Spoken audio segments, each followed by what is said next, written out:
UP TET 2021 के लिए आवेदन लिए जा रहे हैं, जिसमें एक कॉलम है जिसमें आपसे आपका मार्कशीट नंबर पूछा जा रहा है। बहुत से अभ्यर्थियों का कमेंट के माध्यम से प्रश्न आता है कि उनका रिजल्ट तो घोषित हो गया है, लेकिन उनके रिजल्ट पर कहीं भी मार्कशीट नंबर मेंशन नहीं किया गया है, तो वो उस कॉलम में क्या भरें। दूसरा, ऐसे अभ्यर्थियों का कमेंट के माध्यम से प्रश्न आता है कि अभी उनका रिजल्ट ही घोषित नहीं हुआ है, तो वो मार्कशीट नंबर कहाँ से लाएं और उसमें क्या फिल करें। तीसरा, ऐसे अभ्यर्थियों का कमेंट आता है जो कि मार्कशीट नंबर में गलत नंबर फिल कर दिए हैं, जैसे कि वहाँ पर सर्टिफिकेट नंबर फिल कर दिए गए हैं, तो क्या उनका फॉर्म रिजेक्ट हो जाएगा। ऐसे तमाम प्रश्न मार्कशीट नंबर को लेकर के आपके मन में जो भी उठ रहा होगा, उन सबका उत्तर आपको इस वीडियो के अंत तक जरूर मिल जाएगा। तो बिना वीडियो के स्किप किए हुए अंत तक जरूर देखिएगा, क्योंकि बिना अंत तक पहुँचे आपके द्वारा कमेंट आ जाते हैं, जबकि उसका उत्तर उसी वीडियो में होता है। तो अंत तक जरूर जुड़े रहेगा इस वीडियो के साथ, बिना किसी पार्ट को स्किप किए हुए।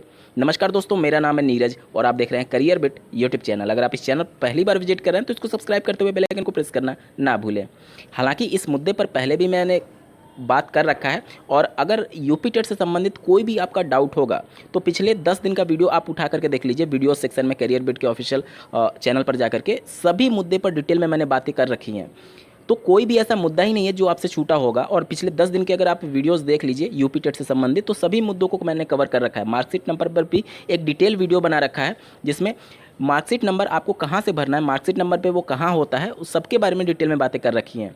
फिर भी आप लोग के कमेंट आ रहे थे कि मार्कशीट नंबर नहीं है, उस कंडीशन में क्या करना चाहिए। देखिए, अब आते हैं आप लोग के मेन प्रश्न पर। मान लीजिए कि आपके पास मार्कशीट नंबर नहीं है, तो इसके दो कंडीशन हो सकते हैं। ये या तो ये हो सकता है कि आपका रिजल्ट ही घोषित ना हुआ हो, तो आपके पास मार्कशीट नंबर कैसे अवेलेबल होगा।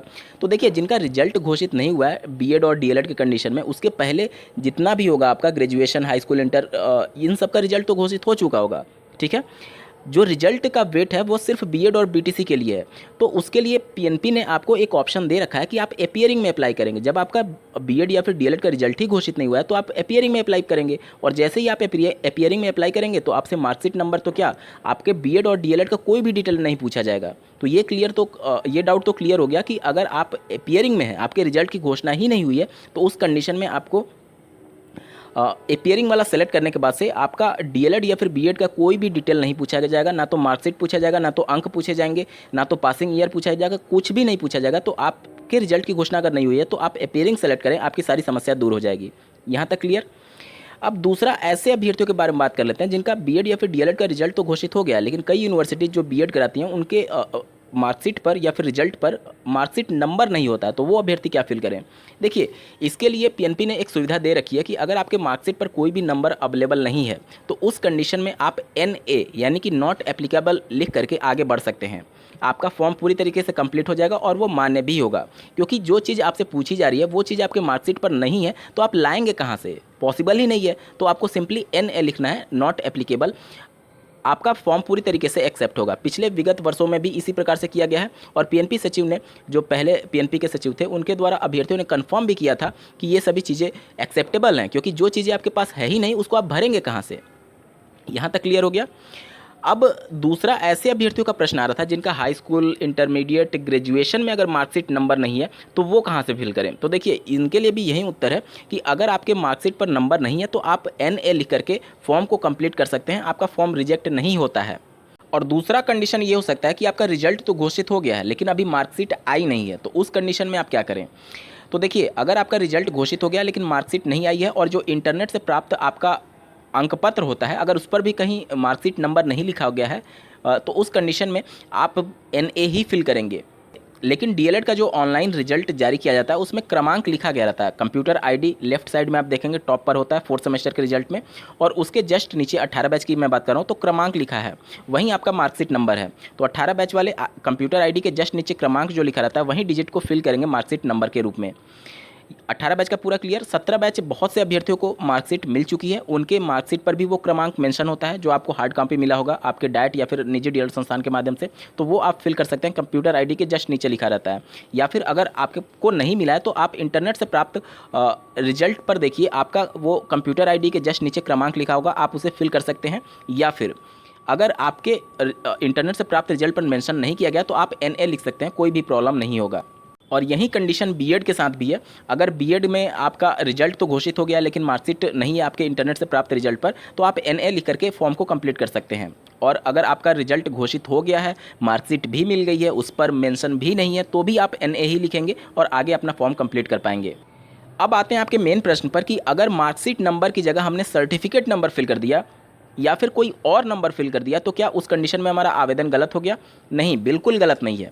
देखिए, इस मार्कशीट नंबर का रोल बस इतना ही होता है कि अगर कोई विवाद उत्पन्न हो गया किसी अभ्यर्थी को लेकर के, जैसे मान लीजिए कि किसी अभ्यर्थी ने इस शिक्षक पात्रता परीक्षा के आधार पर शिक्षक भर्ती में सम्मिलित हुआ और उसके आधार पर शिक्षक भर्ती में चयनित होकर के सहायक अध्यापक पद पर जब चयनित हो जाता है और उस पर्टिकुलर कैंडिडेट को लेकर के कुछ विवाद बाद में जाकर उत्पन्न होता है, जैसे कि आप लोग लगातार देखते होंगे कि प्रदेश सरकार के द्वारा शिक्षकों की जाँच कराई जाती है कि कहीं इनके डॉक्यूमेंट फर्जी तो नहीं है। तो उस जांच में अगर आपके द्वारा आप पर कुछ आरोप लगते हैं या फिर आप पकड़े जाते हैं कि आपने गलत तरीके से नौकरी पाई है और आपके सभी डॉक्यूमेंट फर्जी हैं, तो उस दौरान ये सब कुछ मिलान किया जाएगा कि जो आपने नंबर फिल किया था, जो अपना डिटेल फिल किया था, वो आपके पास जो ओरिजिनल मार्कशीट है उसे मैच कर रहे हैं या नहीं कर रहे हैं। और अगर आपने वहाँ पर मार्कशीट नंबर मिसमैच हुआ तो जाकर के कंडीशंस उत्पन्न होंगी कि आप संदेह के घेरे में आएंगे। लेकिन अगर आपने ऐसा कुछ नंबर फिल कर दिया जो आपके मार्कशीट पर अवेलेबल है लेकिन मार्कशीट नंबर नहीं है, तो भी आप सिद्ध कर पाएंगे कि आप ही वो जेन्युइन कैंडिडेट हैं जिनके द्वारा ये आवेदन किया गया था, क्योंकि आपको अपना सफाई प्रस्तुत करने का अवसर दिया जाता है और इसका रोल बस इतना ही होता है। अगर विवाद उत्पन्न होता है तब जाकर के इतने डेप्थ में जाया जाता है, अन्यथा की कंडीशन में जब आपका चयन हो जाएगा और काउंसलिंग प्रक्रिया में ये फॉर्म के डिटेल आपसे मिलाए नहीं जाएंगे। फॉर्म पे सिर्फ मार्क्स को वेरीफाई किया जाता है और वो भी जब शिक्षक भर्ती के लिए आप अलग से आवेदन करते हैं तो वहाँ के डिटेल यानी उसके मार्क्स को डिटेल में मिलाया जाता है, क्योंकि मार्क्स का बहुत ज़्यादा रोल होता है। इसी के आधार पर मेरिट तैयार की जाती है। बाकी जो आपने मार्कशीट नंबर क्या भरा है, पासिंग नंबर क्या भरा है, इन सबसे कोई भी लेना देना नहीं होता है। ये सिर्फ और सिर्फ अगर कोई विवाद उत्पन्न होता है उस कंडीशन में क्रॉस वेरीफाई करने के लिए पीएनपी के द्वारा मांगा जाता है। इससे ज़्यादा इसका कोई भी रोल नहीं होता है।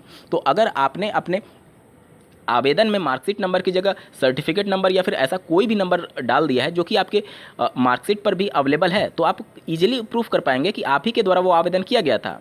तो उसमें आपको टेंशन लेने की आवश्यकता नहीं है। और अगर आपने इस प्रकार की कुछ कर दिया है आवेदन करते समय, तो आपको दोबारा आवेदन करने की आवश्यकता भी नहीं है, क्योंकि ये बहुत ही माइनर सा और इसे मिस्टेक कहा भी नहीं जाएगा, क्योंकि मार्कशीट नंबर बहुत से रिजल्ट पर लिखा नहीं होता है कि मार्कशीट नंबर है।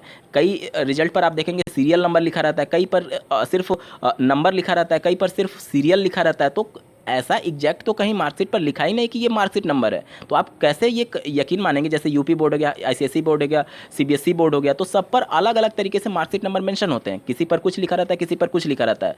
जब एक बोर्ड सभी परीक्षाएं लेती और सभी का रिजल्ट जारी करती, तब तो उसमें सिंक्रोनाइजेशन होता है कि हाँ एक ही ये चीज़ है और इसी ही हमें फिल करना है। जब सभी बोर्ड अलग अलग हैं, सभी के मार्कशीट तैयार अलग तरीके से किए गए हैं, सभी पर नंबर को रिप्रेजेंट करने का तरीका अलग है, तो कोई एक कैंडिडेट कैसे आइडेंटिफाई कर पाएगा कि इसी नंबर को मांगा जा रहा है? तो सिर्फ ये आइडेंटिफाई करने के लिए कि आप ही वो जेन्युइन कैंडिडेट हैं और आपके मार्कशीट पर वो नंबर अवेलेबल है, चाहे मार्कशीट नंबर के रूप में, चाहे सर्टिफिकेट नंबर के रूप में या फिर किसी अन्य नंबर के रूप में, ताकि कम से कम ये वेरीफाई हो सके कि आप ही का ये ओरिजिनल सर्टिफिकेट है। इससे ज़्यादा इसका कोई भी रोल नहीं होता है और इस सब को लेकर के आप अपने मन से भ्रम निकाल दीजिए। अब उम्मीद मैं करता हूँ कि मार्कशीट नंबर से लेकर के जो भी आपके मन में डाउट उत्पन्न हो रहे होंगे वो सब कुछ क्लियर हो गए होंगे। बावजूद इसके अगर आपको अभी भी डाउट है कि हाई स्कूल, इंटरमीडिएट, ग्रेजुएशन में कहाँ पर मार्कशीट नंबर मेंशन होता है, तो इस वीडियो के डिस्क्रिप्शन में पहले वाले वीडियो जिसमें मैंने डिटेल में बता रखा है उसका लिंक आपको मिल जाएगा। उस वीडियो को देखिए, आपके सभी डाउट क्लियर हो जाएंगे। इस वीडियो को देखने के लिए आपका बहुत बहुत धन्यवाद। भगवान करे आपका दिन शुभ हो।